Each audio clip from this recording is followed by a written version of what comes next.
안녕하세요. 서울건우정형외과 최홍준 원장입니다. 러닝을 했을 때 발바닥 통증이 발생하는 원인은 여러 가지가 있겠죠. 가장 기본적으로 러닝의 환경, 즉 신발, 그 다음에 러닝하는 노면의 상태, 달리는 주법 등이 발바닥 통증의 발생과 관련이 있습니다.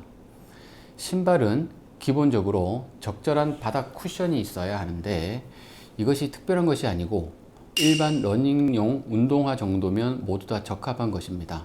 다만 플랫슈즈나 슬립온 같은 패션 신발은 아무래도 운동화에 비해 밑창이 얇은 것들이 많다 보니 이런 것들은 부적절해서 발바닥 통증을 일으킬 수 있겠습니다. 러닝을 하는 노면도 상당히 중요한데요. 울퉁불퉁한 길은 당연히 안 좋은 것이고요. 딱딱한 시멘트 바닥도 발바닥으로 충격이 많이 전달되기 때문에 안 좋습니다. 제일 좋은 건 잘 깔려진 트랙을 뛰는 건데 요즘은 한강변이나 각 도시의 강변, 학교 운동장들에 달리기를 위한 트랙이 워낙 잘 되어 있어서 이런 장소를 택해서 러닝을 하시는 것이 발바닥 통증을 예방하는 데 좋겠습니다. 그 다음 달리는 주법은 발바닥 전체로 뛰면서 전체로 착지하는 그런 주법으로 뛰게 되면 발바닥 통증이 악화됩니다.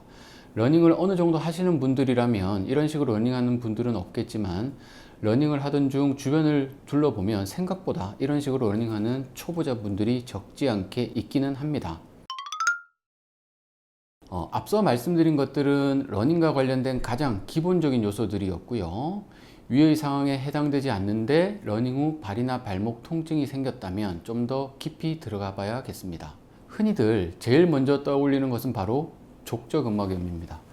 족저근막염은 발바닥에 있는 힘줄에 염증 반응이 생기면서 통증을 일으키는 것인데요. 위의 기본적인 사항들이 지켜지지 않았을 때 당연히 족저근막염이 발생하기 쉽습니다.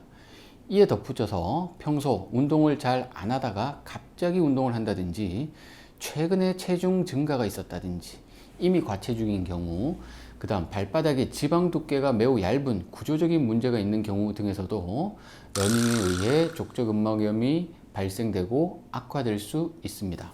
족저근막염 다음으로는 발의 아치 변형에도 주목을 해야 합니다. 먼저 발의 아치가 낮아지는 평발인 경우 러닝 시 발바닥 전체가 닿아서 체중 분산이 제대로 이루어지지 않고 발 아치 부분이 과도하게 지면과 접촉됨으로써 발바닥 통증을 일으킬 수 있습니다. 이때 만약 발 내측에 뼈 조각인 부주상골까지 있다면 통증은 더 심하게 나타날 수 있겠죠. 그 다음은 요족입니다. 이 또한 발 아치의 변형으로 발바닥에 체중 분산이 제대로 이루어지지 않는 중요한 원인 중 하나이며 발바닥의 앞쪽과 뒤쪽에 집중적인 통증으로 나타날 수 있습니다. 이 두 가지의 대표적인 아치 변형은 모두 발바닥의 힘줄 단축을 야기시키는 경우가 많습니다. 힘줄 단축이 있을 경우 러닝을 할 때 효과적으로 힘줄이 늘어나 주지 않아서 발바닥 통증 발생의 중요한 이유 중 하나가 됩니다. 또한 이러한 아치 변형으로 인하여 발을 디딜 때 회피 동작, 즉 발을 외측으로 트는 동작이 나타나는 경우도 많은데 이렇게 되면 발의 외측 날을 따라 통증이 심하게 나타나는 경우도 아주 흔합니다. 러닝을 하고 발목이 아픈 경우도 꽤 있습니다. 이때는 아픈 부위에 따라 여러 가지 상황을 살펴봐야겠습니다. 먼저 발목의 안쪽에 통증이 있다면 이는 앞서 말씀드린 요족과 관련된 관절막과 힘줄의 염증입니다. 요족은 발을 바깥으로 틀어서 디디는 경우가 일반적인데 이렇게 발이 외측으로 틀어지면 무게중심이 발목의 중앙에서 발목의 내측으로 쏠리게 돼서 발목 안쪽에 통증이 있을 수 있습니다. 그 다음으로 발목의 외측으로 통증이 심하게 느껴지는 경우도 있는데 대표적인 원인은 발목의 인대 불안정 증상입니다. 실제 나는 자주 접지르지는 않는다는 그런 분들 중에도 이와 같은 증상이 반복적으로 나타난다면 발목 불안정으로 인한 흔들림이 없는지 체크를 해봐야겠습니다. 일단 러닝 중 갑작스럽게 발바닥이나 발목 통증이 발생했다면 러닝 페이스를 늦추면서 통증 양상을 잠시 관찰해 봅니다. 그래도 통증이 계속된다면 러닝을 잠시 멈추고 통증 부위를 확인한 후 발바닥 통증이라면 아주 젠틀하게 발바닥을 젖혀서 가볍게 스트레칭을 해주고 힘줄 이완을 시도합니다. 발목의 통증이 느껴지는데 좀 붓는 양상이 보인다면 냉찜질도 도움이 됩니다. 응급처치의 방법으로 파스를 뿌리고 붕대가 있다면 팔자붕대로 발목과 발바닥을 지지할 수 있도록 감싸줍니다. 당연히 이러한 통증이 반복되거나 그 통증의 정도가 심할 경우에는 러닝을 일단은 중단을 하고 족부 전문 병원을 찾아 반복되는 통증의 원인을 진단받고 교정해 나가야 합니다.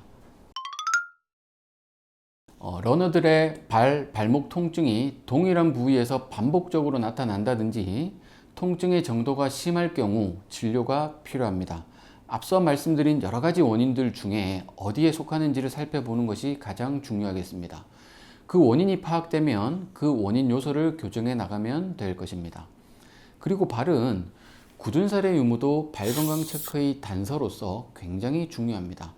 체중이 실리는 발바닥 쪽에 오래된 굳은 살이 있거나 없던 굳은 살이 점점 생기기 시작한다면 체중 분산의 불균등 문제가 있을 수 있다는 신호이기 때문에 이런 경우에도 진료를 받아보시는 것이 좋습니다.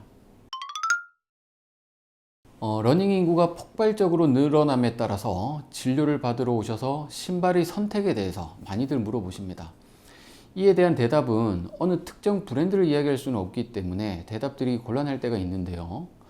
러닝에 적합한 일반적인 신발의 요건들은 적절한 쿠션감, 그 다음에 안정된 접지력, 발과 발목을 틀어지지 않게 잡아주는 안정감, 이 세 가지만 충족되면 충분하다고 판단됩니다.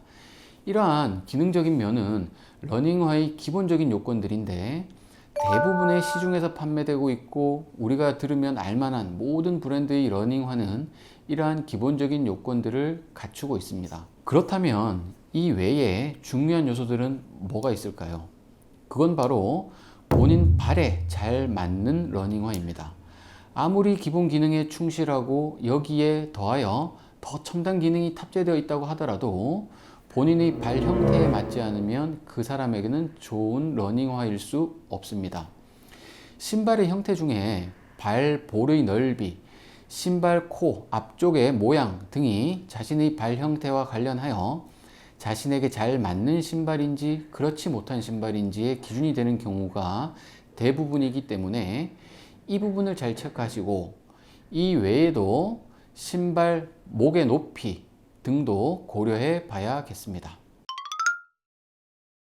러닝화나 워킹화 등의 신발을 고를 때 제가 말씀드리고 싶은 부분은 한 가지 있는데 소위 말하는 기능성 신발은 피하시라는 것입니다.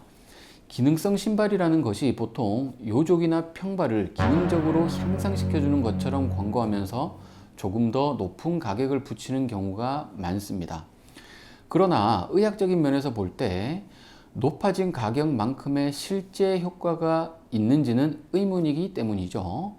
예를 들어 평발 신발이라고 하면 어떤 사람은 15도 평발이고 어떤 사람은 20도 평발이고 또 어떤 사람은 뒤꿈치 변형도 동반되어 있는 평발인데, 즉 평발이라도 정도와 형태가 개개인마다 다 다른데 딱 한 가지 평발 신발이 이 모두에게 다 적합할 수가 없겠죠. 그래서 만약 이런 아치의 변형을 보정하고 교정하기 위한 목적이라면 기능성 신발보다는 의료용 깔창, 인솔을 처방받아 정확하게 제작해서 착용하는 것이 바람직합니다. 인솔은 개별 맞춤으로 제작되니 본인의 발 형태를 보정하고 교정하는데 보다 더 적합합니다. 따라서 반드시 처방을 한 전문의에게 본인의 인솔 착용의 목적에 맞게끔 이 인솔이 제대로 제작되어 있는지 꼭 확인을 받아야 합니다. 이 과정에서 적합하지 않게 제작되었다면 인솔을 수정해서 착용해야 하며 맞춤 인솔의 경우 당연히 수정이 가능한 제품들을 선택해야 합니다.